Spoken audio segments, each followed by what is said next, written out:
Hey, what's going on, movie lovers? I'm Jeff, I'm Kyle. and we are Shut Up, I Like This podcast where we talk about how much we like films and we don't hate movies. We actually love this shit. It's awesome Yes, stuff. we do. We are in my favorite time of year. Yeah, I no can't wait kidding. for this. This is our Halloween month. Yeah. A whole month long of horror 5 movies. weeks. Yeah. Yeah, we got an extra week too, Yeah. so I'm pumped about that. Yeah. So we did the setup and some creepy Halloween decorations. He showed up with a box of Halloween decorations. Yeah, Like a ton. a ton of stuff. I won't lie, I didn't really even know what was in the bottom of it. I've got too much stuff at Yeah. home. It's kind of a problem that I have. Yeah, it shows. Yeah. So this was one of your picks, Night of the Demons, from 1988, Yeah. for our 48th episode. Do you want to know why? Would you like to know the story? Yeah, I would How- love to. About how I came to be a fan of Night of the Demons. Yeah. So growing up, one of my earliest movie memories is watching dumb shit movies like Puppet Master and Maximum Overdrive on HBO.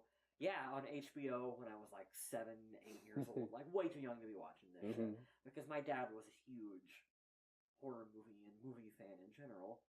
He didn't care. Yeah. He just watch movies. So whatever. I've never been afraid of them as a kid or taboo or whatever. Right. And so because of that, a lot of the films that my dad would watch, I ended up watching too. And for some reason, Night of the Demons was one that he must have watched maybe when he was younger, when the movie came out, whatever. And so he had always talked about Night of the Demons. Night of the Demons, Night of the Demons. He could never find a copy of it. Never find a copy of it. And so finally, he went to one of those websites, where you can find, like, hard-to-find Yeah. DVDs. Yeah. And you can spend, like, $50 for a DVD that's out of print. Right. And so he's finally like, I got a copy of Night of the Demons. This was years later, Wow. by the way. He's like, I finally got a copy of it. And so I finally got to sit down and watch this movie that my dad had talked about. And now it's funny that it's like, you can watch it on Tubi TV.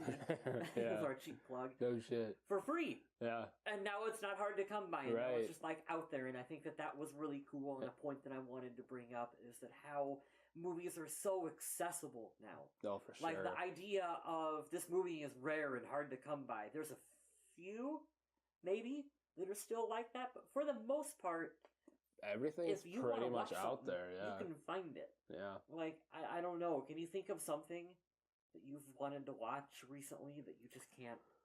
Oh man, Find? there was one that took me a little bit to find, but I mean eventually I found it. Yeah. What the hell was it? It was something my stepdad wanted to watch. Yeah. Something he watched when he was a kid. Can't remember what it was called, but we ended up finding it on YouTube. Yeah. So like it took us a while. I looked at like Amazon. I'm like everywhere. And then it's on YouTube. I don't know if it's supposed to be there. Probably not. But we ended up watching it there. I know a lot of the ones now, you start to get into it, are like specific cuts of films. Yeah. Like the producer's cut of Halloween 6. For the Right. longest time, you could not find they never released the producer's cut. Like you could find like, what do they call it? Work print version of it, where they were still like splicing the movie together. You could find that cut of it. Because I had one of those that I spent too much money on. But even Really? that, like the Halloween box set, Blu-ray box set, now has the producer's cut of With it. Halloween 6 with the theatrical cut on it. So Right. even stuff like that is easier to come by. Yeah. Now we're just waiting for the uncut Star Wars Right. to get out Right, on yeah. Blu-ray and like we'll be set. Yeah, for Yeah. sure. That's crazy. Yeah. I watched it last night on Tubi. Yeah. I watched it last night on Tubi too. Yeah. Because Tubi. even though I have it, well, my dad has it on DVD, it's just easier So easy. and more Yeah, convenient to pull for up sure. the computer, For sure, yeah. watch football on one TV and Night of the Demons No kidding. on another. Yeah, oh my gosh. We found Tubi TV and we went through that horror section and I think we put 100 movies in the queue of just Yeah. put that in your queue, put that in your queue. I'm like, okay. Yeah, my queue at home is the same way. Yeah. It's filled with Stuff that I'll never get to watching.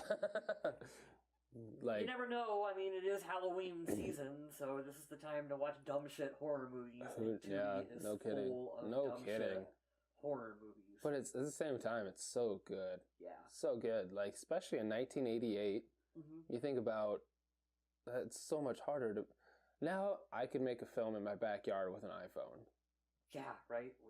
Yeah, or yeah. Yep. And in 1988, yeah, exactly. This one would be great. Yep. But in 1988, to get a camera and film and develop film and do all that stuff, it's like to make Night of the Demons, it's like you have to be really fucking passionate about something. That's why I love older horror movies in particular, because there's a certain level of you have to know what the fuck you're doing before you can get to making a movie. And some of the lower budget shit today, like you said, because you can just grab a camera or your phone, you don't gotta know anything, and it's terrible. And Night of the Demons is a B movie. Like, this is a total B movie. For sure. That's why I picked it for this show. But it's also, there's a certain charm to it because they were trying. Yeah, passion. And, like they were. Somebody wanted really bad to make this film. It's like, movies like Evil Dead. Oh my god. Sam Raimi's first movie. This was the director's, what would we say, second? Yeah, I think so. Second film, I think. There was the Ouija board one. And Witchboard. And then Night of the Demons. It wasn't called Ouija board. What was it called? Witchboard. Wishboard? Witchboard. Witchboard. Witchboard. Witchboard 2. Which one? Witchboard. Witchboard. Was it that board or this board? I'm gonna go out now. That was a pun. Yeah, it was bad. Let's get on with Night of the Demons. Yeah, for sure. So the director you just talked about, Kevin Tenney. Yeah. I think you're right. This was the second film he did. Witchboard. He did this. He's a very specific type of director. Witchboard, and then Night of the Demons, and then Witch Trap. Witch Trap, the sequel, and then there's Witchboard 2 in 1993. Wow. So Witchboard, Witch Trap, and then Witchboard 2. Do you think Witchboard 2 is a prequel? Well, maybe Witch Trap. Or maybe is something else. I can't. Maybe it's Witchboard 2, and Witch Trap something else. I can't imagine. Well, what's Witch Trap about? I don't know. Yeah, that's about parapsychologists try to make an inn haunted by an evil witch's ghost safe for guests. That sounds cool. I'm serious. That sounds like something I would watch. All of those, though. Like, if this guy was like one movie away from being the next. Whoever. He was. They're very specific genre films that I love because they're dumb, but they try and they've got cool effects and they've got cool ideas that are. I seen a review I was reading for it, and they were like the 80s were saturated with like slasher knockoff films of Friday the 13th. Yeah, for sure. And Halloween, yeah.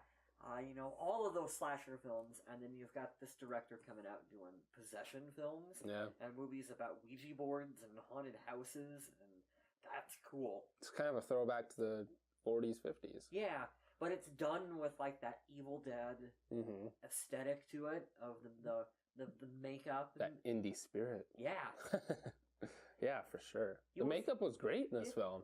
Oh, I know. That was super good. That was part of the reason I think why my dad really liked it, because I remembered him talking about just like, oh, if you like, because I'm a big Evil Dead fan, I remember always being like, oh man, if you like Evil Dead, there's this movie called Night of the Demons, and it's like cool. Yeah. It's like cool. They look like Evil Dead. Yeah, the makeup was incredible, and especially for a small budget film like this by Kevin Tenney. Yeah, like guy you've never really heard of. And it's like they got like fucking Tom Savini doing makeup down there or something. I don't know. It's not really, but low budget. Right, exactly. Yeah. Like discount Tom Savini down there doing makeup for him. Yeah, I thought it looked great. I thought it was. One thing, this is where last night I texted you. I asked you, what the fuck are you making me watch? What part were you at? Okay. So this has to do with the makeup. So it gets to a point where Pink Dress Girl is like taking off her shirt and like drawing makeup all over her face. She's and possessed. Right. But I was, her boobs looked really weird. And I was like, what the fuck is going on? Like, was she nervous on the camera? Did they do like, did they do a mold or something? They were a little off. Yeah, I was like, what the fuck's going on? And then I still don't understand. She's doing like this demonic like stenciling on her face and stuff. And then all of a sudden she just shoves the lipstick into her nip. Yeah. And it just kind of like... It goes all the way inside. It's like a little bucket. It just disappears. Yep. It's just gone.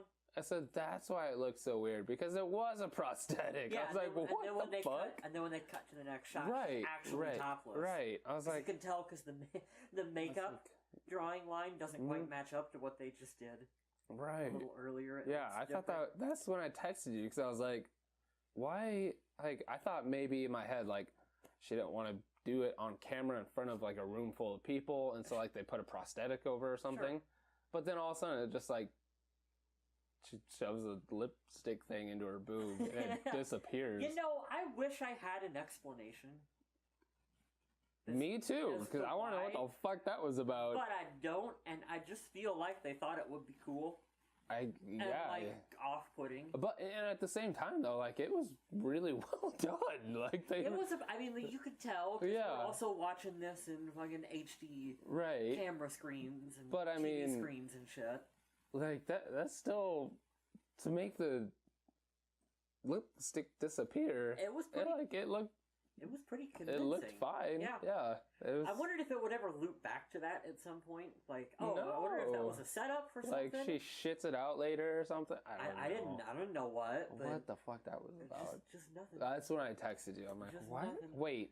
I texted you. I'm like, what? Wait. What? I kind of thought. Like, what the fuck is going on? We should do a quick recap of the plot of the film.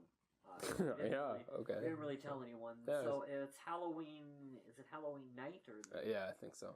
Yeah, it's Halloween night. Yep. And there's a group of presumably high school age kids. Yeah. Played by actors that are like our age. Right. So just don't worry about it, folks. They're in high school. Yeah. They're going to have a party at this house, this creepy old house that's out in. What was it called? Hall House? Hell House? I thought it was Hell House. I thought so, but they were like saying it really weird. It might have been Hall. That's what it sounded weird. I'm thinking Hall. Real quick. While you're on that though, I think maybe there were. Where was the set? Was it like someplace with some? Because that Hell Hall, and then like later towards the end, instead of oven, they say Avon. I was like, it's an Avon. I'm like, what the fuck? I guess I didn't catch that. So I wonder if it's like some weird draw somewhere, or like we're somewhere else. I don't know. I guess I didn't really look. Because maybe maybe it is Hell House, but they're saying Hall House. Hall. Yeah. Instead of oven, it's Avon. I don't know. I just thought it was weird. I don't know. I guess I really didn't catch that part. Yeah. But so they're going to this big, creepy old cottage-looking Blair Witch house out wherever, in the middle of nowhere, out in the sticks, out in the forest. And it's some kind of like local urban legend about this place where it was, the settlers, the Indians would never go there. They said that it was built over top of, what was it? Some kind of... The outside walls followed underground river source. Yeah, and something about how the spirits can't cross over running water. This land is... Which I'm totally all for. I think that's interesting. Yeah, that works for me. Yeah, that's cool. And something about how this land is possessed by, like, evil spirits. Evil Dead. Right. And I feel like this is very exactly influenced by Evil Dead. For sure. And so they go to this house for this party, and one of the girls, I think the main girl that was hosting it, the chick with the black hair. Oh, yeah. Elvira. Yeah, what I thought too. You discount Elvira. Elvira. She's into like the occult and stuff, and so we're gonna play this game where we look into a mirror and we try to get like the evil spirits to come out of this house. Right. And I don't know if she was purposefully, I can't say that. Purposefully, on purpose, trying to on purpose, trick everyone into getting possessed by evil spirits, or if that just accidentally happened. I think it was an accident. You think it was an accident? I think so. I didn't know if she was actually trying to trick him into it, or if it just kind of happened. I think it was an accident. You think it was an accident? Yeah. I think it was an accident, too. I think so. So they wake these evil spirits up out of this house, and then they kind of, like, jump from person to person and possess them. They fart into their mouth. And pretty much. There was, like, this green cloud, and it, like, went through everybody, and one lady was, like, taking a drink or something, or fixing her makeup, and she had her mouth open, and it goes... Yep. And sucks it, which is... In 88, how did they do that? Low-budget film. How did they get the green cloud of smoke to go into her? Oh, I'm sure there's some low-budget way that is really simple that we just can't. No, I'm sure. I don't know. That's, like, the whole time I was watching this, that's all I could think about, though. Like, how would I do that? Mm-hmm. And in a lot of films, I can think of, like, how, and I've seen enough films where we know how this stuff works. Oh, that's a green screen. That's not. They jumped onto a mattress there. You know, stuff like Unless that. You're Tom Cruise. And then you jump across buildings. Or Jackie Chan or something. And so, like, when I was watching this, like, the prosthetic stuff like that, I was like, okay. But then that cloud of smoke, and I was like, have someone vape into your mouth? I could, or maybe she blew out smoke and then they did it backwards. Oh, a reverse shot. Yeah. See, so maybe, something stupid. Probably a reverse like shot. Yeah. Yep. Duh. But yeah, so I don't know. I like playing that game when and especially now, like it's fun to figure out older movies because you know that they don't have the benefits of this shit. Right. Exactly. It's even simple shit like this, like a green screen. Yeah. It seems so simple. In 88, not so much. Yeah. But in the thing about Night of the Demons, there's so many films, especially, I mean, now we're kind of getting a better slew of horror film within the last 2 or 3 years. We're in a horror resurgence right so now. it's really good. Yes. But kind of between, like, I don't know, maybe like 06 and 2015, you just got a whole bunch of, like, low rent, no passion in it, just kind of meh. I mean, there was, like, indie stuff like Hatchet. There's always... And Wrong Turn, 4, 5, 6, 7, 8, 9, 10. Yeah, and the internet's gonna hate me, but, like, Jeepers Creepers. Well, maybe that's a little earlier than that. But stuff like, I think Unfriended. I actually don't like Unfriended. Oh, okay, maybe. I don't know. But there's those films that, like... I know where you're getting at. There was that period where there was a lot of really lifeless remakes that happened. That, too. And, like, there's just no passion, and they're just doing it for some money. Like we can turn $3 million into $11 million. Like the Nightmare on Elm Street remake. Sure. That, too. Absolutely terrible. And when you go, like, Night of the Demons in 1988 was made... These guys wanted to make a horror film. In 1988, they made a better film than a lot of people make now, with all this technology and advantages that they have. I know what you're talking about. It looks better. It feels better. It's because this was someone's passion. Exactly. This was this dude's second film. It was probably the biggest budget, I assumed, that he had worked with. Yeah. You know, all the special effects and everything.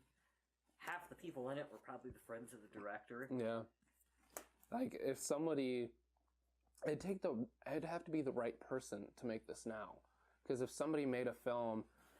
See, that was why I always liked, like, Cabin in the Woods by Eli Roth. Oh my god, that's a great film. Because that was Eli Roth, that was his passion project. And it shows. And I think it's a great movie. And you listen to the director's comment. Cabin Fever. What did I say? Cabin in the Woods. Oh, Cabin in the Woods. I meant Cabin Fever. Fever. Sorry about that. Well, Cabin in the Woods. That's a great film, too. Probably another great example I love that one. Of someone's passion project. But Cabin Fever was what I was trying to say. You listen to Eli Roth do the commentary on it, on the disc, which I highly recommend. It's one of the best commentary tracks ever. Yeah. He doesn't really talk about the film. He talks about being, like, a student of horror movies. And how watching stuff like Evil Dead and everything else influenced him. Well, that's a very Evil Dead-ish film. Exactly. I forgot where I was going with that, but basically, like, passion project. Yeah. For sure. Yeah. Yeah, it would take somebody special to make a film like this now, because otherwise it'd just be one of those quick, turn 5 into 20 real quick. Yeah. And it just, there's no passion in it. There's no reason that it's there. Did you know they did a remake of this? No. Night of the Demons has a 2003? No. What? No, it's later than that. 2000 something. But yeah, it's got a remake. I have it at home, although I don't think I've ever watched it. We should watch that. Yeah. Oh, man. I wonder who did it. Give me a minute and I can find out. Oh, man, you better. I want to know the year, and I want to know who did it. We haven't even barely talked about this film.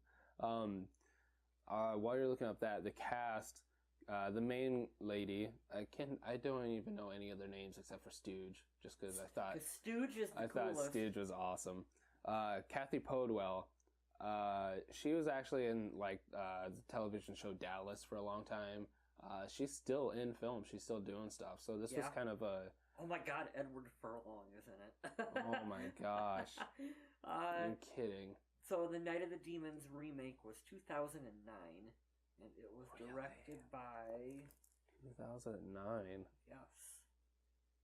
Directed by... That guy, I don't know how to pronounce his last name, so Adam, you can do it. Adam Girach?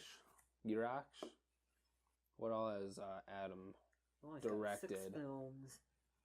Fractured Fertile Ground, Tales of Halloween, Night Autopsy. of the Demons, I've heard of Autopsy. Autopsy is a Mike film. Okay. I'm sorry, this is lingo no one else is ever going to fucking know about here right now. Yeah, that's a total Mike film that he would not shut the fuck up about. Autopsy. Yeah, Autopsy. Ask him about it when you go into work tonight. Like, hey, Mike, Autopsy. You'll have like an hour-long conversation about it. Awesome. Yeah. So he's done that. And what was the most recent thing he did? I thought Fractured was one that I've heard of, too. I've heard of Fractured. I've seen Tales of Halloween. I tried to watch it on Netflix. It's not good. Oh, really? I remember not liking Even it. 2017. So he's House by the Lake? House by the Lake. Huh. Autopsy. And then he did Night of the Demons remake. So I wonder if that's like a passion-y thing, too. Like he just wanted to redo... Probably, because, I mean... People like Night of the Demons, but it's a very niche film. Yeah, for sure. Other than like hardcore horror community, no one is being like, "Hey, boy, if we stick Night of the Demons on top of this remake, we can get X." I had never known. I don't mean shit to anyone. Not really. That would have meant nothing to me. Yeah. 48 hours ago. Absolutely nothing. I'm glad I could help. I think. Yeah. And then Stooge is played by Hal Havins. He's actually... Stooge is... He's around everywhere. I know, a lot of TV stuff. Justified he was in. He was in... oh my gosh. I looked at it all last night, but he's in a lot. He's still going. And he was in a lot of Kevin Tenney's stuff. Well, I think he was in Witchboard. I think he was in Witch Trap. I think he was in all that stuff. How could you not? He would be my go-to. Yeah, for sure. So he's in Westworld, which I have not seen. So yeah, there you go. Which I thought was really good. Fear the Walking Dead. Rancher Bob. Yeah, of course. That it feels good. Yeah, Justified. Lethal Weapon. How I Met Your Mother. Series. Parks and Rec. ER. Monk. Yeah, so Dragnet, the 2003 one. Yeah. Yeah. He's in, like... He's one of those great little side actors that's like, oh my god, is that fucking... He's in 2 episodes of ALF. That's kind of amazing. As an officer. Yeah. Yeah, right in between all these. Yeah, Night of the Demons, Witch Trap. Well, he was in stuff before. Like, he was in 21 Jump Street. He was in Cheers.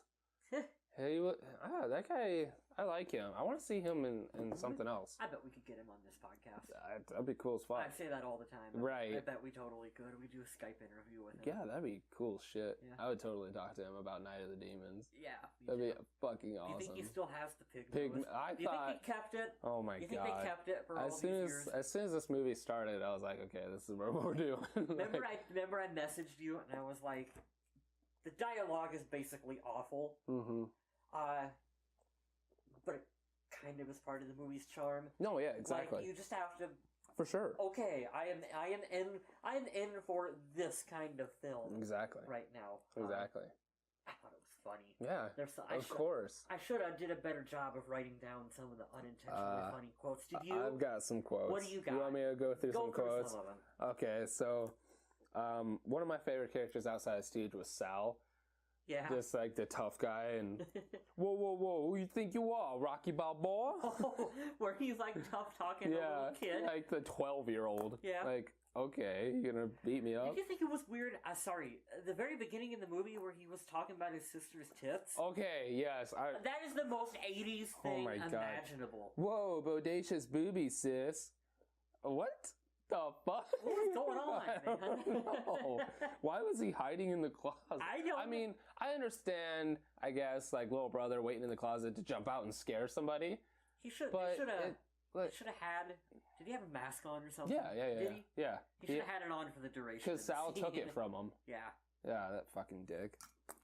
Probably one of my favorites is Stooge and all their buddies are broke down and they blew a tire on the side of the road. Yeah. And the rest of the group drives by and it's like, hey, you guys need a hand? Oh my god, that's good stuff. There's a weird influence by like 80s, kind of like the movies like Porky's. I think that was more like late 70s. Yeah. But you know what I mean? Just kind of about how like the kids doing insane, stupid shit. Right. Kind of that vibe to Being it. a dick. Yeah. There's a little bit of that tossed in here too. Yeah, definitely. Hey, you want to play Post Office? You could be the stamp. Like, cool. The fuck? Oh man, well, there's another great one. I didn't write it down. Damn it. I'm sure I'll remember it later. Oh, it was towards the beginning when, hey, Prince Charming's here, and they go out and her mom made, they look like little dog turds. What? Fudge logs. Oh, I made fudge logs, and they look like little pieces of shit. And he's like, "Nah, I'm good. I'm trying to watch my weight." Yeah. That's good stuff. They're supposed to be going to a dance because they're in high school. Yeah, there's some dance going on. No, we're gonna go to Hell House, whatever. We'll call it Hell House.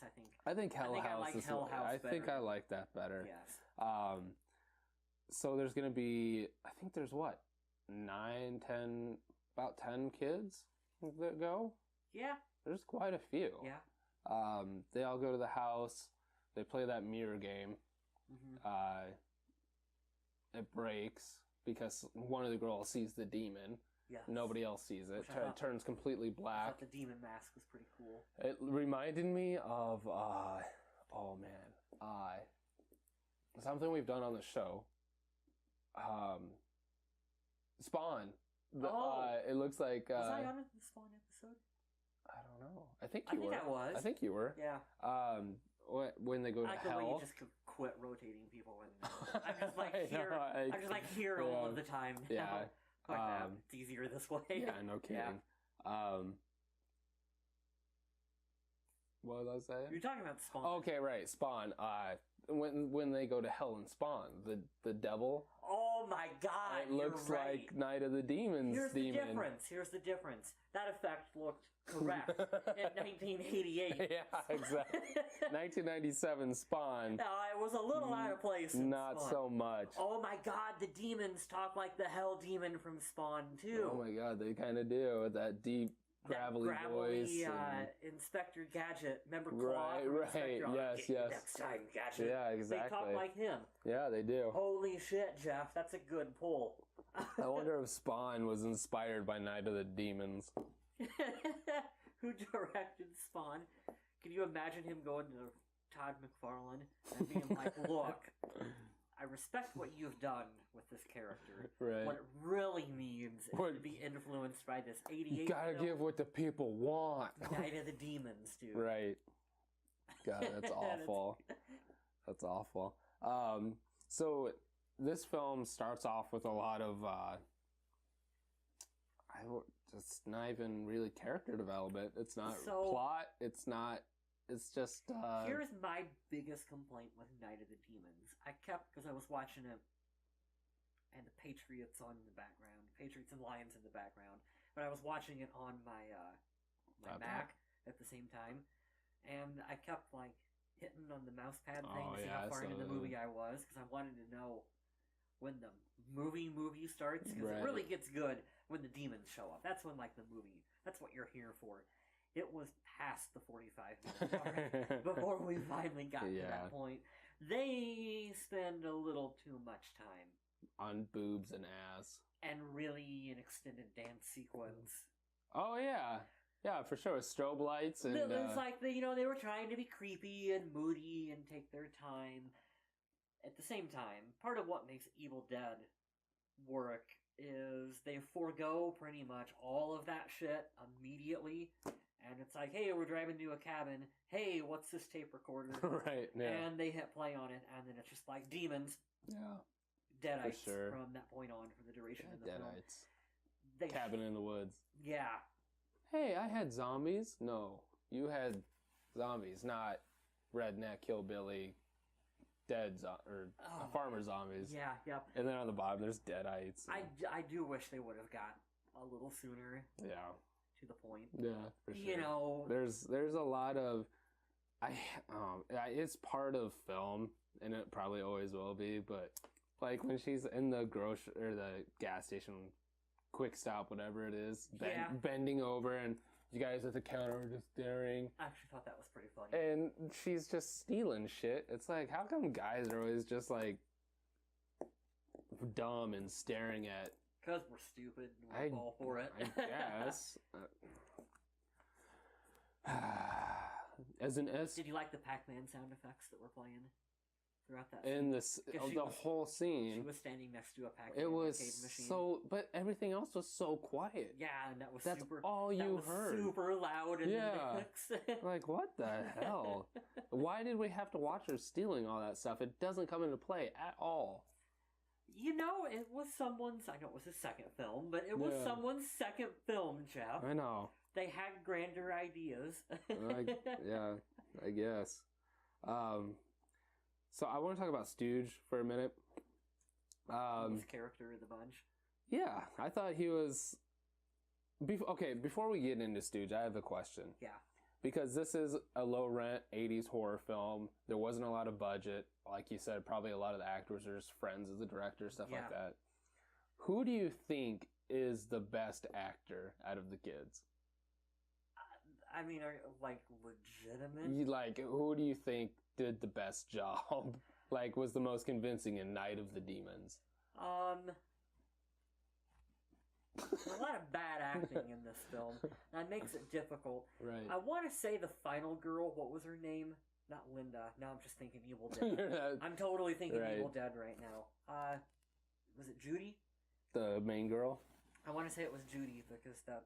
Alice in Wonderland girl. Yeah, Alice in Wonderland. Because they're all wearing costumes. Yep. Which was another little touch that's like...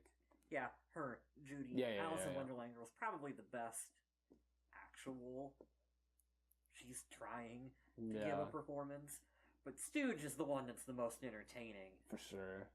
It's funny because I would actually say Stooge. You think so? I think so. I think he's putting in that asshole performance. I think a little bit, you know how Nicolas Cage is not really ever acting? Exactly. He's just Nicolas Cage. Yeah. And he's just... That's probably him. Yeah. Turned up. A little bit, turned up the dial a little bit. Yeah. That's probably just him in general, I would imagine. Hopefully without all the calling her bitches all the time and damn, dude, that's your friend. Quit being a dick. Yeah. Now drive, bitch! What the fuck? But it's just stuff like that. I'm like, okay. Talk about their car at the opening of the film. Okay. It's only if you only see it for 10 seconds? Maybe. It looks like they're driving a fucking demolition derby car. It does. With, spray paint all over it. Yeah, there's stickers and shit. It reminded me of something out of, John Carpenter's Escape from New York. Exactly. A big pumpkin attached to the roof of it. Oh, yeah. Because it's Halloween. Yeah. I don't know. That's cool. I like that shit. Why is that in the movie? Exactly. Why? Who thought that was a good idea? I don't know. It's cool. And then they harass the old guy. Okay. Oh man, I want to talk about Stooge, but let's talk about that. No. This won't take long. The old guy at the beginning, who's having the worst day. Yeah, but at the same time, he's kind of a dick. Yeah. There was a throwaway. The girl goes to help him, and he calls her a whore. Oh yeah. Damn kids, you fucking whore! You're going to hell. Like, dude, she was trying to help you out, you dick. But wasn't there a throwaway line somewhere in the film about razors and apples? I don't know. Did I miss it? I thought there was something about somebody putting razors and apples. I mean, yeah, they set it up at the beginning of the film. They did, right? Yes. And then at the very end, it's like the... After he calls her a whore and everything, he's like, I'll get these fucking kids. Oh, and right. He's like, the apple and the razor blade. Yeah. I'll fucking get them. And then you don't really think anything of it because the movie happens. Right. And then after the movie, it like loops back around to him where he's eating breakfast and his wife is like, I slaved all night to make this homemade apple pie. Okay. There's this really kind of great practical effect. Yeah, it is. That's amazing how it just starts blue and bulging out, and then it just kind of cuts out. You can see the razor blade in his throat, and it like... Yeah, that's amazing. His wife's like, Happy Halloween or something. So, okay, do you think the wife did it on purpose? Yeah. Yes, right? Okay. 100%. Okay. She wanted to fucking kill the Okay. Awesome. That's awesome. That's amazing. Yeah, I thought that's great. That's a great... I completely forgot about it. That's a great beginning and bookend that doesn't have shit to do with the rest of the movie. Right. I like it. Yeah, we didn't have that many trick-or-treaters tonight, but I made some apple pie. And then just the look on his face. Like, oh, fuck. You bitch. That was amazing. That was totally someone being like, we've got like an extra like $20 in the budget. We can do like one more effect. We've already shot the film though. You got any ideas for what we can do? Remember that old guy at the beginning? Let's use his razor blade. Right. But like you said, that's a good effect. Yeah, it was. Oh man, these old 80s, 70s practical effects, like you can't beat them. It's impossible. Yeah. I don't care how powerful your computers are or how amazing your CGI looks. We can tell. Even if you don't realize it. Yeah. It's like... I really liked, I think the first time that it stands out is there was the chick from the beginning scene, the one that was in the pink tutu that was bent over. Okay, yeah. Her, later on in the film, the first time you see her in like the demon makeup, it's like she looks normal, and then she leans back, and then they did a really good job of making it look like one shot where she leans forward, and then she's in like Deadite, Evil Dead makeup, and it's really convincing and creepy. Yeah. Her eyes have got like the yellow, like contacts in them and shit. They look almost like protruded and it's good shit. Yeah. I liked it a lot. Okay, so Stooge. I want to talk about Stooge a little bit. I wrote down discount John Candy, like a young John Candy that like just didn't give a shit. He kind of reminded, kind of sounded like him, I think a little bit. But Stooge, aside from like all the bitches that he dropped and stuff, because I was like, those are your friends. Like quit being such a dick.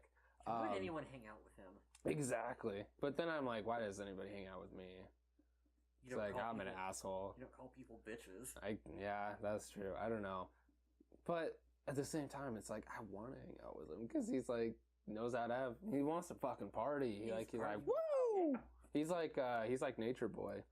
He's ready to go. Yeah. But I thought that I thought he was the best actor in the movie. Because of, like, they can't be like that in real life. Maybe. Yeah, like we talked about, like he's just turning it up, but I don't know. I thought he put in the best performance. Yeah. I really like Stooge. It makes me want to go and watch that other like Witch Trap and stuff like that. Oh yeah. Just for him. Like if it was one of these other guys, I'd be like, okay, that's cool. Yeah. Kathy Podwell's in that. Okay, that's cool. But it's Stooge, so I'm like, okay, I'll go fucking watch it. Other than him, there was some really kind of cringe-worthy acting going on. The black guy in particular. Yeah. I don't know what he was doing. I don't know what his direction was. I don't think he had any. Yeah. I don't think so. He just like hides in the car. In the car, Yeah. in the corner. Who got thrown on the car windshield? That was the other girl that went out with him at the very beginning of the movie where they're like, we're gonna leave. Some other chick goes... Oh, the one that was in the car with him at the beginning. I completely forgot about her. Yeah, yep. She's not in the movie, really. Yeah. Too much. But yeah, that was her. Oh, because I kept wondering. It was either like the blonde girl or Judy or something. I was like, is that like a trick? Like, are they fucking with them? I completely forgot about that other girl. Yep. Yeah. Interesting. Did you like... I really liked it. Because it reminds me of another movie that is, shut up, I like this worthy. Grave Encounters. Have you seen Grave Encounters? Isn't that like, That's like Quarantine or Wreck or something? Yeah. Found footage movie. They go into the, like, haunted hospital or whatever, and then time comes to a stop, and it's they're stuck in it, and they can't get out. There's no exit. They can't get out of the building. It's just, like, gone. Like, the building changed, the rooms change and stuff when you go in and out of it. It's a really great movie. But Isn't that on, like, Netflix or something? I think I've scrolled past it a couple of times. It probably has been. If it's not... What's the cover? It's like a half-demon ghost thing, like, coming out screaming or something? Yeah, I think it's, like, in black and white. Yeah. It's gray or okay, whatever. I think it might be green. Maybe that's Grave Encounters, too. Oh, right. With the green cover. It's something like that, though. But I always really liked in that movie... You're stuck in an area and you can't leave it. You just can't leave this area. Night of the Demons is the same way, where they're looking for the gate. We came in through a gate. Yeah, the fucking gate disappeared. Yeah. Yeah. Because the property is possessed. Right. So they can't, they end up climbing the wall, which is kind of tacky. I'd be pissed. Yeah. But I thought that was cool. Like a cool way to make them actually physically stuck in the location. Like, we're stuck here until it's no longer... I like it better than, oh, the car won't start. Yeah. Why the fuck won't it start now? All of a sudden it just won't start? Yeah. I like it better than that. I think that's kind of a cop-out. I do too. So... Even though just simply climbing over the wall was a little... Right. Yeah. But, they had to climb over barbed wire, Kyle. Well, they did. The black guy, I can't remember his name, but as horrible acting as it was, I like when all the shit started happening. He's like, fuck you guys, I'm leaving. Yeah. It kind of plays with that stereotype of like the black guy always dies first. And in 88, they're like, nah, black guy's had enough. He's out. Yeah. He survives, too. Yeah, and he's one of the survivors. Yeah, the for only sure. two. I was pissed towards the end because I thought he was going to leave Judy. Yeah. He like, oh, I fell. He falls off the wall. How the fuck did he get back up on the wall? Yeah, from the other side? Yeah. All of a sudden know. he's back up there and it's like the same shot. Yeah. Speaking of cutting corners for like low budget film, she's hanging off the side of the building. Yeah. And he's like, come over, slide over a little bit, I'll catch you. And it keeps cutting back and forth. And she's in the same spot and he's over here, she's over here, he's over here. And then she falls, and you're like, oh, that bitch is dead. Nope, she falls on him. Yep. I'm like, we never saw her move over. It's funny how, though, it's like the same shot over and over and over and over. And then it happened on the wall, too. Like, the first time he's up there, and he's, grab my hand. And then he's, oh, I fell. But then it's cut back to the same shot where he's like, grab my hand. I enjoyed the way that wall is not really that tall. I was saying the same thing. I'm like, I bet I could fucking run up and jump over that thing. Yeah, and she's like hanging. She hangs arbitrarily way too long from a wall. How do 5, 6, 7 people not pull her ass down?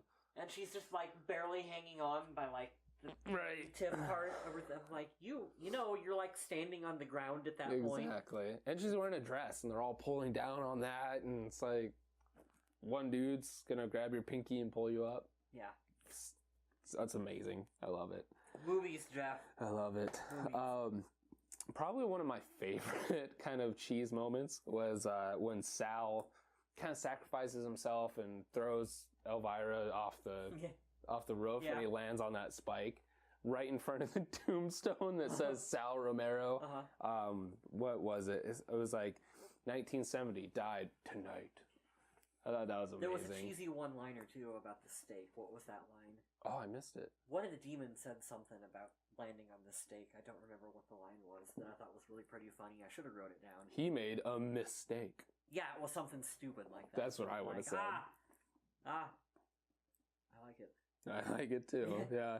Kind of a real moment that kind of doesn't fit with the film because how it is cheesy, and then you get this one real moment when Judy and Black Guy, I feel bad calling them Black Guy. Well, Black Guy in the film. Judy and Black Guy are running through the halls, slamming doors and stuff, and then they get to the basement where like that furnace is, and they close that big door behind them. It's probably like a big metal door, and they're just, they push it and they sit down, and they're and they just start laughing and then crying.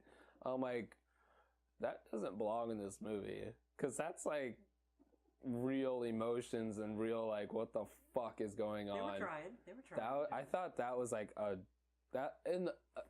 film of like cheesy B acting. Yeah, that stood out to me. Yeah, I thought that was great. Yeah, I really liked that. And then that's the same part where she says, "Look, it's an Avon." Oh yeah, an Avon. And then they use the pipe. Yeah, she pulls the pipe that I guess has gas coming out. Yeah, it uses a flamethrower. Yeah, like wouldn't that pipe get really hot really quick? It's amazing. You're holding on to it. I don't know. And then there's a really great bit of acting where she's like, "Turn it off, turn it off," and the Black Guy just like really super slowly, like he's never seen a valve in his life. Only he's like cuddling the thing right up on it, like going like that. Like, just twist the fucking thing. Come on, it's probably hot. It's so awesome. Yeah, I loved it. I thought fire would kind of be the say all end all to it too. Yeah, I honestly thought that would be the end of the film. Because what's that? Oh man, what's that film? Another one we did here. Everything burns. And he sets it on fire. Everything fucking burns. Man on fire? No. I don't know why. It was something like, because I made fun of it. I'm like, that metal's not, oh shoot. They were trying to burn, Wishmaster. Oh. Everything burns. Might have been, yeah, she says it as she lights his little thing on fire. And then at the end, or no, it was Hellraiser, not Wishmaster. Was it Hellraiser? Because they burned down the house. Everything fucking burns. It might have been the guy. Oh yeah. But then at the end, like they throw the cube and they're trying to set it on fire, and I was a smart ass like, that's not gonna burn. No. Everything fucking burns. There's a sequel. Hellraiser. That took a little bit, but we got there. We're gonna do Hellraiser Judgment. No, we're not. Jeff? Your favorite movie of all time? So there was a bare bare ass pretty early in the film. Yeah. That kind of there's nudity. There's a lot of nudity. Bare butt. There's a nudity. Bare butt. There's some frontal nudity. Oh yeah, there is a little bit. Yeah, you know. Yeah. It's the 80s. You go for it. Yeah. Not everyone was offended by everything back then. So you could actually have an adult film. Right. I did not like as soon as he showed up. His name's what? Oh, Jay. God, I hated her saying that. But as soon as Jay showed up, like right away, I knew that guy was a dick. Yeah. And then just to lock her in that room. What the fuck, dude? It's fucked up. Mm-hmm. I liked the coffin scene though. That kind of got me there. But the coffin scene where he's trying to close it, and then the arm. She finally gets out. She walks in there and she sees the arm. That's kind of Evil Dead too. Yeah. Or Army of Darkness even. Army of Darkness was after this. Army of Darkness was 93. Yeah, so... Was it 93? Yeah, I think so. Yeah. So it's like Evil Daddy. But better with the movie. the arm though, I was just laying there. She walks in there, And she's like, oh my God, that's so... And then jumps up and grabs her leg. I thought that was amazing. That's another thing. I'm like, how the hell did they do that in 88? Because now you would just green screen or CG or... someone wearing one of those green suits. Yeah, exactly. Except for the arm. And then just take them out of the shot. Yeah. I don't know. So how do they do that then? Some really simple way. And we're like, oh.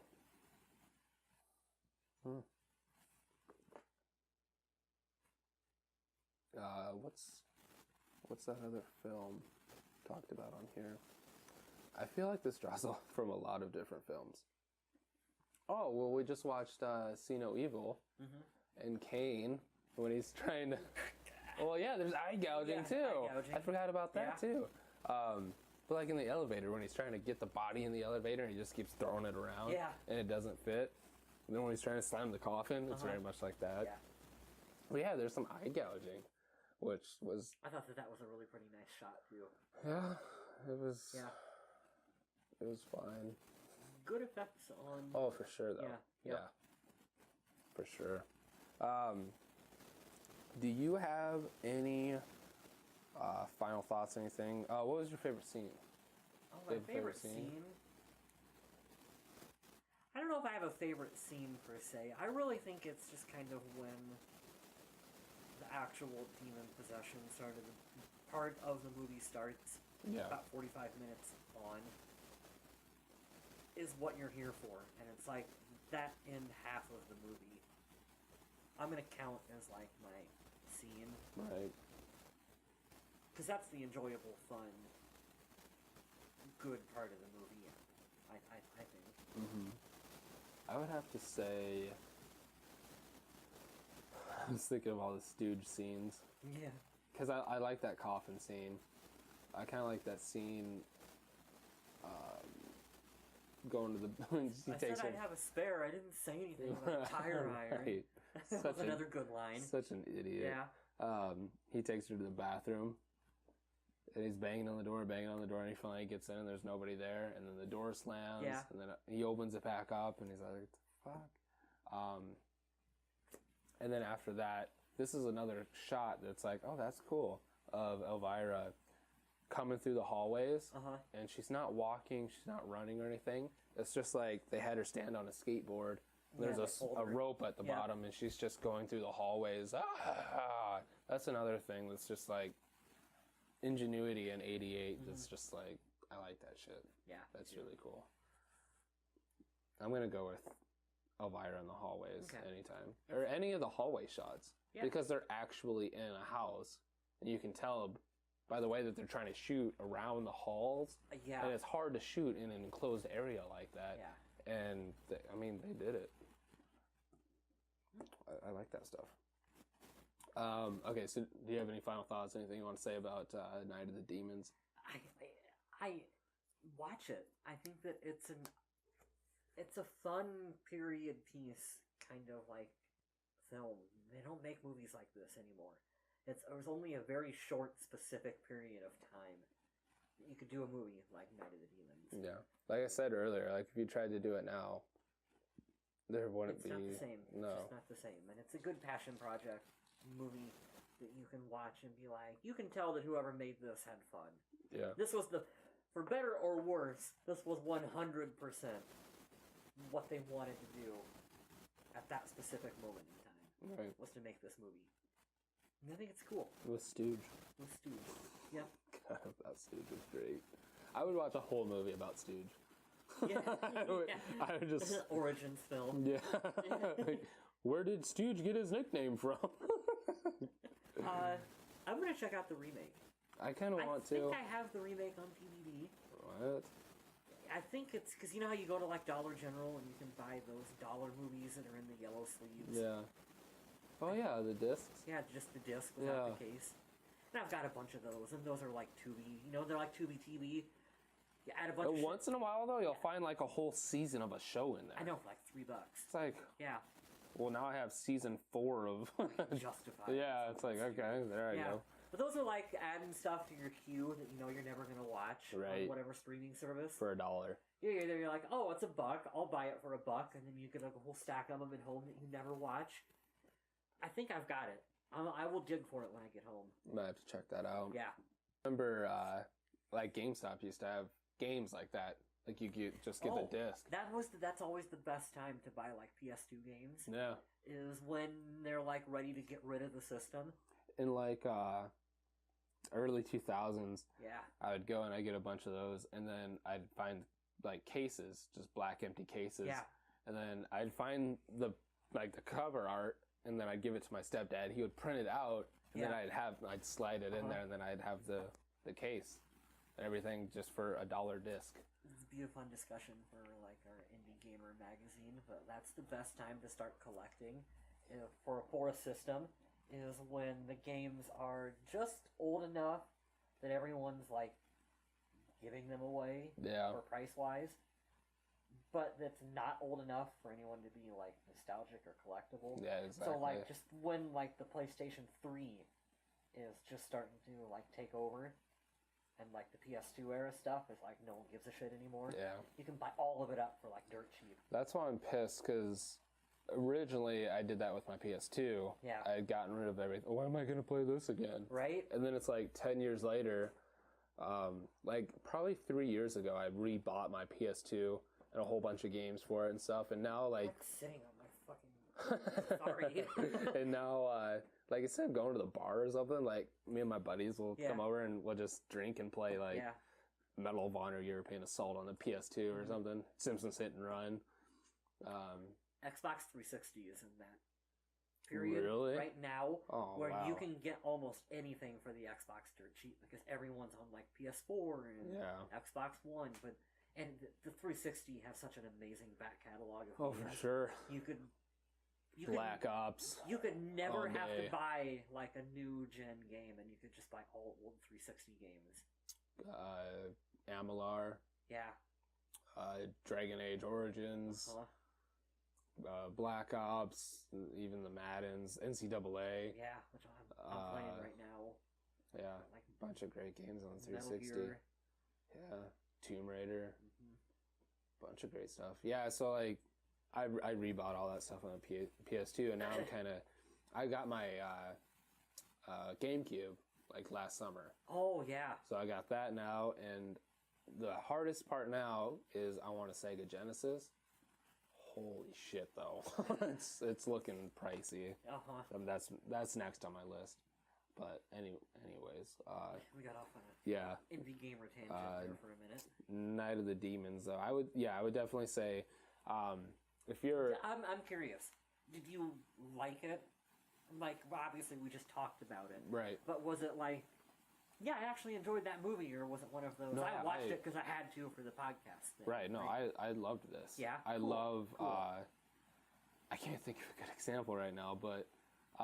like, in a way, it's almost like undiscovered 80s horror. Well, for you, it is. Yeah, it was. Because you had never seen it, you'd never heard of it. Yeah. And, it's just...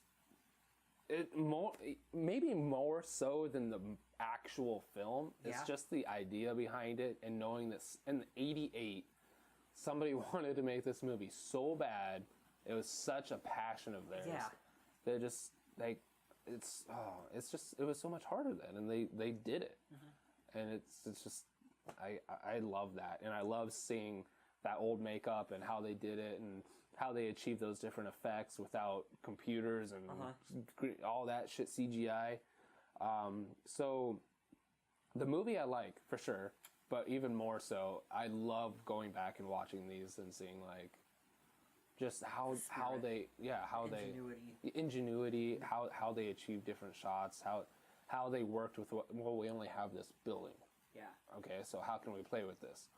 Well, we can get some shots of the wall that goes around the cemetery downtown, and we can use that as the wall. Yeah. I love that. Yeah. Someday, this will be it. It's a lot of. I know what you mean. It's like you hear Kevin Smith talk about that all the time too, and he's like, I'm a really big fucking Batman fan, but like I watch like The Dark Knight, and he's always like, I could never make The Dark Knight. Right. Chris Nolan can make The Dark Knight. I can't make that. That's why I made Clerks. I can make Night of the Demons. Yeah, right? Like, I can't make Avengers Infinity War. Right. But maybe we could make Night of the Demons. Yeah, for sure. I don't know. Like, Yeah, I think that's cool about it. definitely. Also, I'm just a big fan of this era of horror movies, and I love B-horror movies. And Me too. in particular, I like possession movies where people get possessed, Evil Dead, Deadite, that kind of stuff. And it mixes that with also kind of the cabin in the woods vibe of like creepy haunted location. You get like kind of like Haunted house kind of thing. You get like two of them here at once. Yeah, for sure. It's just cool to me. Yeah, no, I definitely want to check out more of this guy's stuff. I want to check out that Witchboard, I think I'm gonna watch. Witch Trap, I think I'm gonna watch the remake. the remake. See, I wanted to talk really quick about this too. There is more. He did more than one. I don't know if that director did, but there's more than one Night of the Demons. There's the remake, and then there's like 2 or 3 sequels to this too. no. Yes. You're shitting me. No, I'm not. Just give me a second. There's Night of the Demons 2. Yeah. So there's Night of the Demons in 1988. There's a Night of the Demons remake in 2009. There's Night of the Demons 2 in 1994. And Night of the Demons 3 all the way up until 1997, Jeff. We have to do that. Every movie in 97 we've done. Post-Independence Day, there was a Night of the Demons. Like, that to me... Well, with the Night of the Demons 88, 1 year later you get Batman. Holy shit, you're right. It's crazy. Yeah. Wow. What do you think Night of the Demons 3? Oh my god, look at that. That looks like Or is that from Elvira. Oh, that might be from the first film. I don't know. Who's in it? Chris Holden? Gregory? Nobody. Oh, wasn't this when... Jeff Gordon? Didn't I say Edward Furlong was in something? The remake. Oh, the remake. Nobody ever. What's it about? What's the description? A group of delinquents accidentally shoot a police officer. To avoid arrest, they hide out in an abandoned house unaware it is haunted. Well, I hope they fucking die. Jim Kaufman directed that one. Oh. The dude who did Scanners and Gothica. Gothica. With Halle Berry. Yeah, I forgot. That's like 2002. Gothica's a good one. That's probably podcast worthy. Interesting. Poltergeist: The Legacy, 1996 TV series. I've never heard of that. Night of the Demons 2 and 3. What's the sequel? Night of the Demons 2. What's it about? Night of the Demons 2. High school students throw a Halloween party in a mansion haunted by a young demon. Is he in a toilet in that shot? It looks like Looks like he's coming out of a toilet, Jeff. Ooh, I like the way this one is comedy horror fantasy. I think that's what this one was. Was it? On Tubi. I think it said comedy horror. Z-Boy. Huh. Interesting. Kind of makes me want to... Oh my god, Christine Taylor. Wow. Interesting. So you can check out Night of the Demons 1, 2, and 3. Yeah, I meant to bring that up, the fact that this is a franchise. Interesting. It's I had a no franchise, idea. and it got the remake treatment. That's interesting. Yeah, you'd have never guessed. No. I thought this would be like a one and done, like... Oh yeah, Night of the Demons. Yeah. 2 and 3 in a They remake. went back to that well. No kidding. And it's still, I can't really speak of the remake too much yet, because I haven't seen it. But this is still one that I feel like you could grab the general premise for, and you could do another Night of the Demons, big budget version of it. Yeah. It'd be cool. It'd be cool. There's more to be told with this idea. Do it like do a period piece with the settlers and Indians. Oh, kind of like The Witch. Yeah. That's a good idea. Interesting. There's more to be told. I think there's more to be told. We say this all the time. We can do it. We could. Yeah, for sure. No one would stop us from doing a Night of the Demons fan film. If we had time. Oh, It's the biggest thing. Barely got time to do Do this. just do this. I'm glad you do it. You gotta do it, not me. got some trivia. This film was produced for it's a little bit, 1.2 million. It made a huge gross in its limited release. It debuted in Detroit. It hit New York City in Thanksgiving, and it held the screens until the end of the year. Nice. So it was in New York for over a month. I think it ended up, I think like the domestic was like 3.5 million. And I think it ended up doing quite a bit more. Suzanne, Linnea Quigley, she was Pink Tutu Girl. Yeah, okay. So she met the special effects artist Steve Johnson when they were molding her fake breasts. Yeah. They got married. I can see why. So, yeah. If this film was released nationwide, like I just said, it had a limited release. If it was nationwide, it was projected it would have made 13 million domestically and ranked among the top horror films of the decade. That's cool.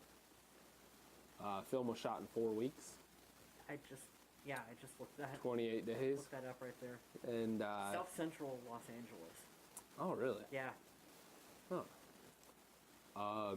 And then in The Broken Mirror, after it turns black and it falls, and they're all standing over it, looking down, and they continue doing the thing, there's 2 people who aren't reflected.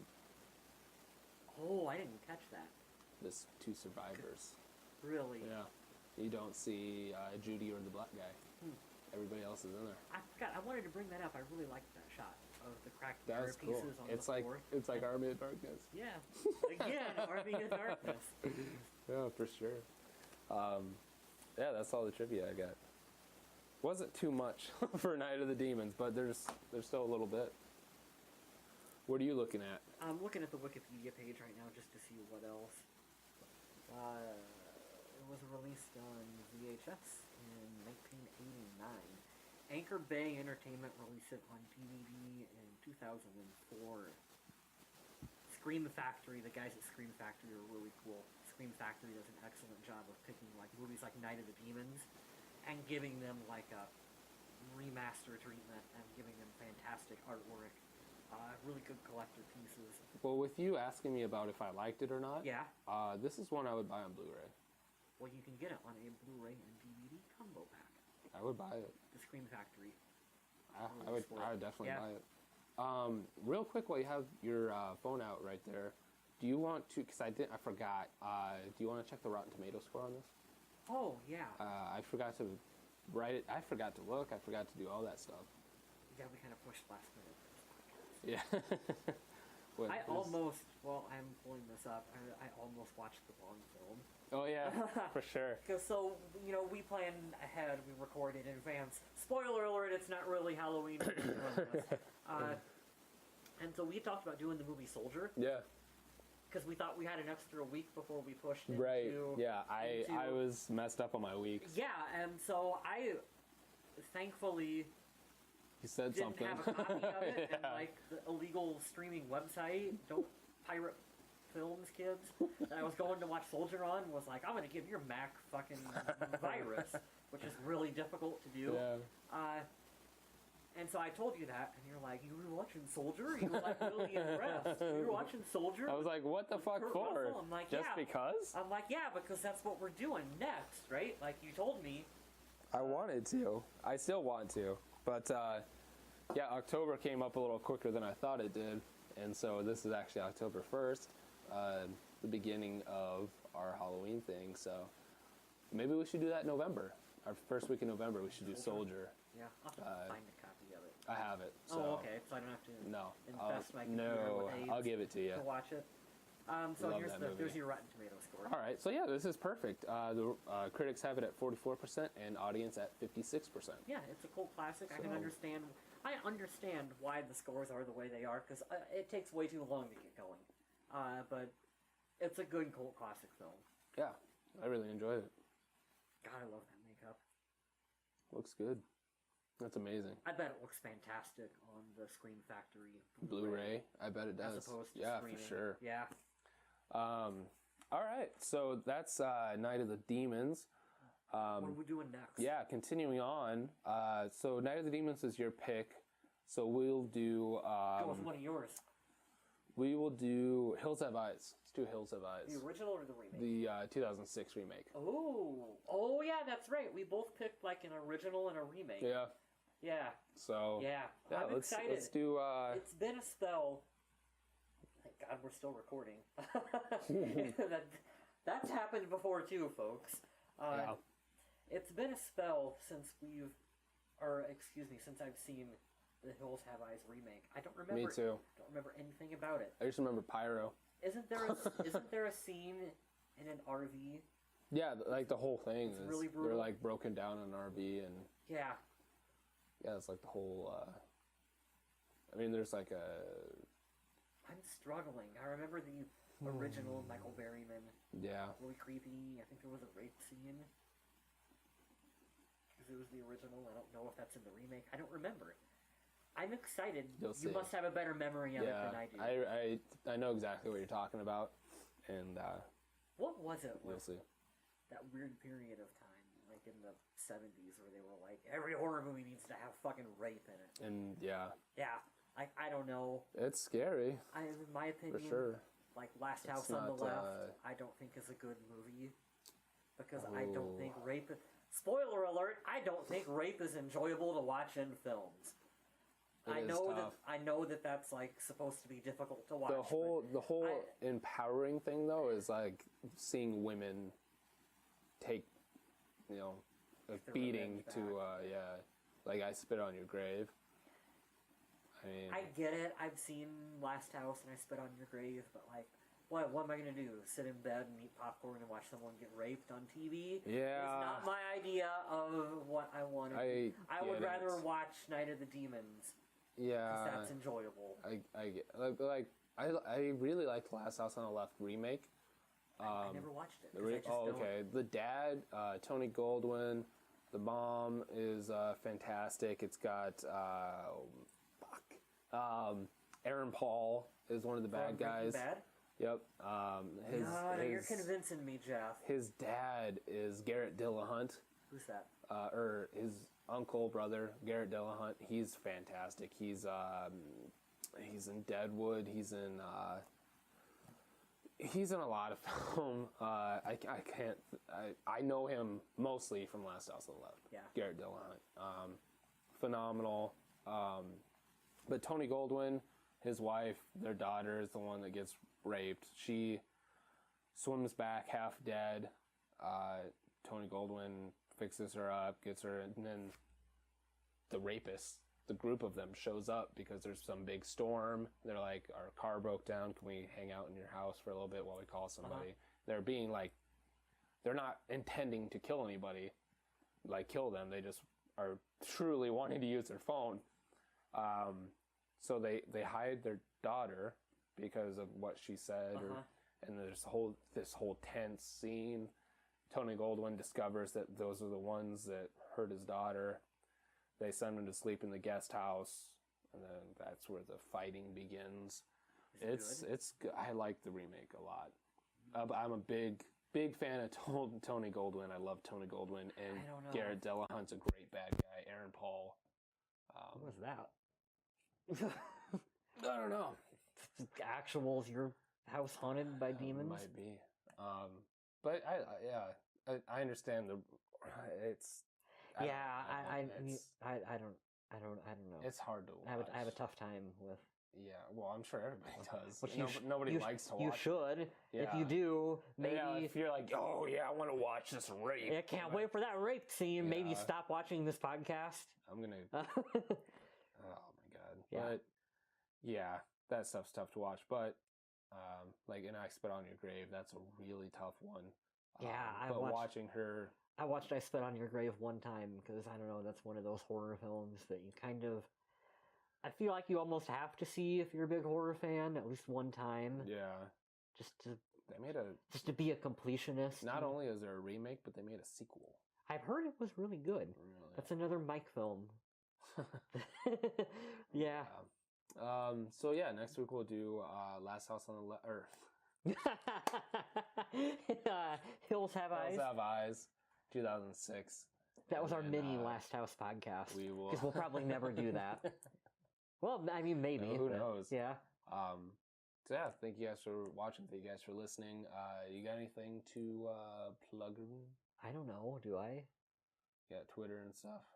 What's our Twitter? What's our Twitter account that I've been helping out with? Shut up, I like this. Shut up, I like this. Give us a follow over on there. I've been talking to a lot of people and trying to get some good, fun interactions going with. Yeah, for sure. Yeah, it's cool.